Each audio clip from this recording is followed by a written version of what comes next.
Oh, it's a great question. Yeah, and it's the most important one, really. So, so what Heidi and I have done is taken the 6 criteria from the World Health Organization for substance use disorder. So this would be, so obviously there are criteria for alcohol and drug and other substance use problems where people get into problems with that. And all we've done is apply that to these foods, these, whatever somebody's drug foods are. So I'll just run through them quickly, and there's 6. And the way that we remember them is using the acronym C.R.A.V.E.D. So it's really easy to remember.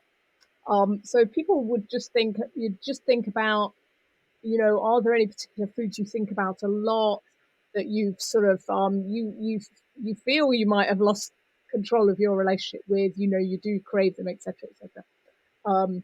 And whilst thinking about those foods, you can answer these questions. So the C in C.R.A.V.E.D is for craving and compulsion.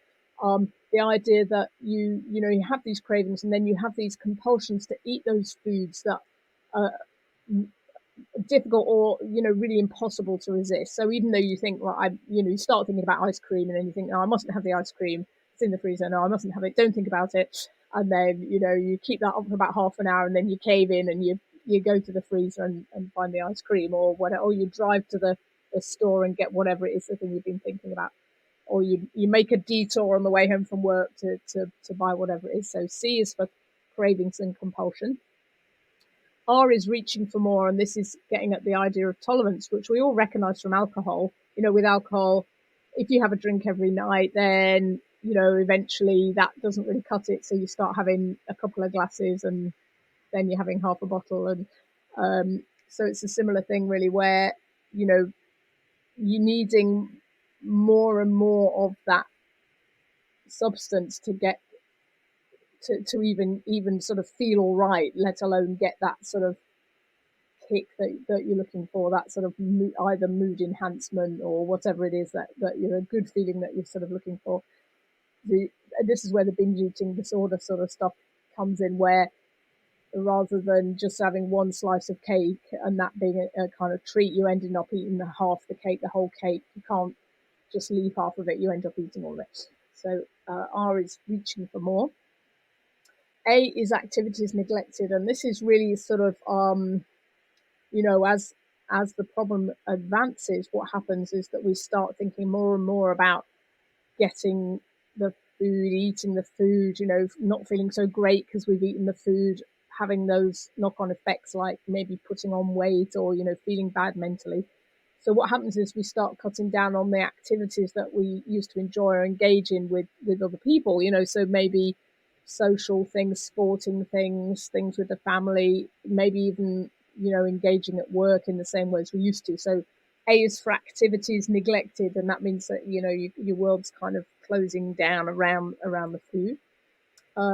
V is for volume, and this is loss of control over the amount. So saying to yourself, oh, I'm going to buy those biscuits for the grandchildren, and I'm just going to have one.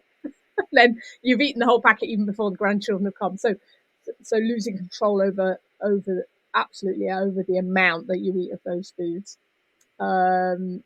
E is for exclusion, and that this is to pick up the idea of withdrawal. We couldn't think of anything else that went with E. So do you get withdrawal symptoms when you exclude these foods? When you're desperately trying to cut down, or it comes to Monday and you think, right, I'm not having any of those foods. Do you experience any physical or mental withdrawal symptoms? So that would be things like shakiness, anxiety, irritability, gastrointestinal symptoms, low mood, poor sleep, any of those things that you get down when you try. And then are those symptoms relieved when you actually have some of the thing that you've been craving? And then D, and for me this is the key one, and if you had to just only pick one, this would be the key one really, is continued use despite damage. So even though it's doing you some mental or physical harm, say you've got type 2 diabetes, or you're significantly overweight, or that eating those foods is making your mental health worse, which it will do, and you'd like to stop, you're unable to stop. So you continue to use despite the fact you know it's doing you some harm. So those are the 6. And what we say is it's not a diagnosis, but it's an indication. If you have 3 or more of those, that indicates there's probably some sort of an issue. And so people like me who are sort of in recovery, I had all 6 before I managed to quit sugar and get off the processed foods, and now I don't have any symptoms at all.